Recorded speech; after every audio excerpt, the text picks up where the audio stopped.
नमस्ते, जय श्री कृष्ण, राधे राधे। विवाह गीत शादी में गाया जाता, बहुत सुंदर है, पूरा सुनना। अच्छा लगे तो अपना प्यार दुलार देना।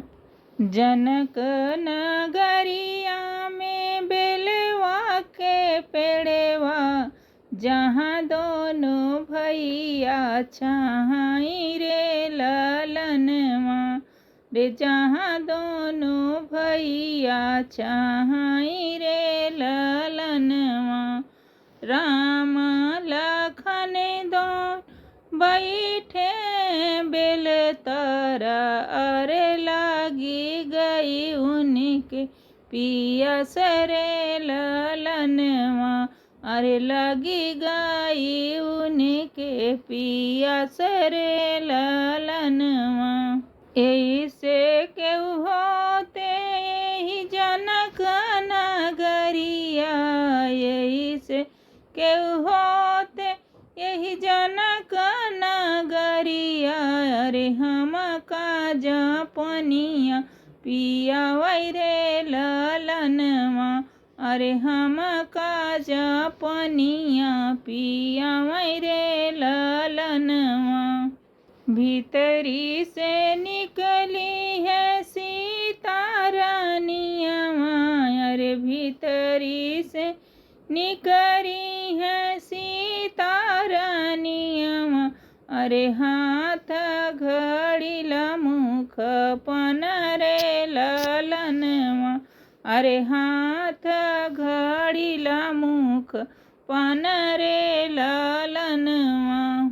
पनिया भरन सीता गईनी कुआनवा, पनिया भरन सीता गईनी कुआनवा, अरे पिया दोनों भैया के पानी रे ललनवा, अरे पनिया पिया दोनों भैया के ललनवा, अरे पिया वहीं दोनों भैया पानी रे ललनवा।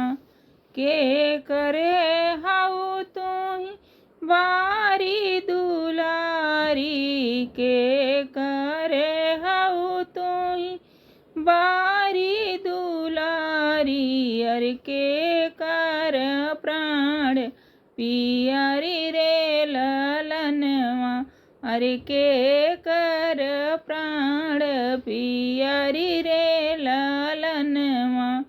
कौने ही सचवा के साचल बाटू, अरे कहूँ हाई नमवा तोहर रे ललनवा, अरे कहूँ हाय नमवा तोहर रे ललनवा।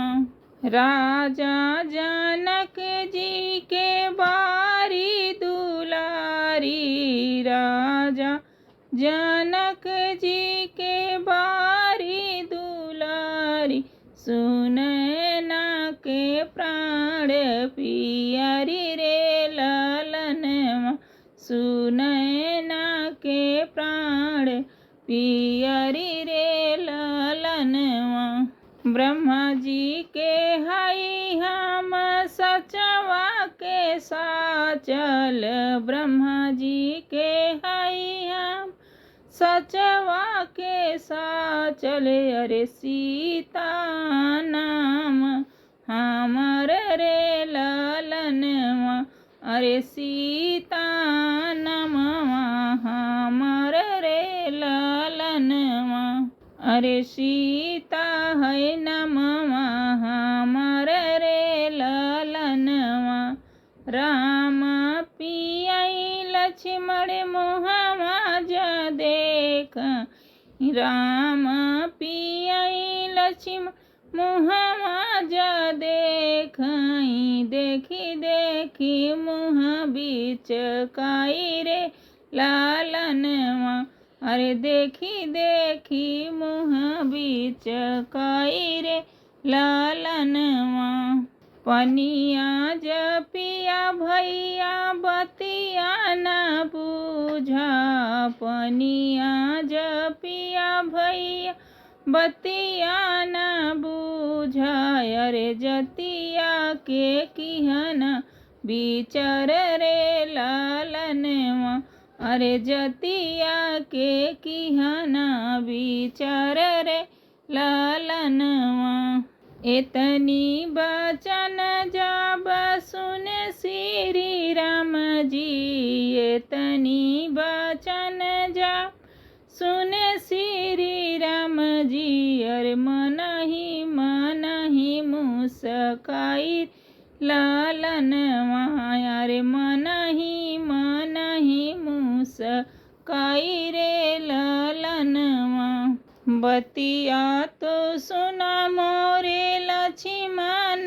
भैया बतिया तो सुना मोर लक्ष्मण भैया अरे तो आही भौजी तोहर रे लालनवा अरे तो आही भौजी तोहर रे लालनवा जब आही भैया मोरी भौजैया जब आही भैया मोरी भौजैया ले चला अपने देश रे लालनवा ले चला अपने के देश रे लालनवा तोह का सजाइब लक्ष्मण लाल लाल घोड़वा बरहो बजन बजाई रे लालनवा बरहो बजन बजाई रे लालनवा सगरो बरतिया अवधपुर से आई हैं सगरो बरतिया अवधपुर से आई हैं अरे सीता भी यही ले जाइब रे लालनवा अरे सीता भी यही ले जाइब रे लालनवा।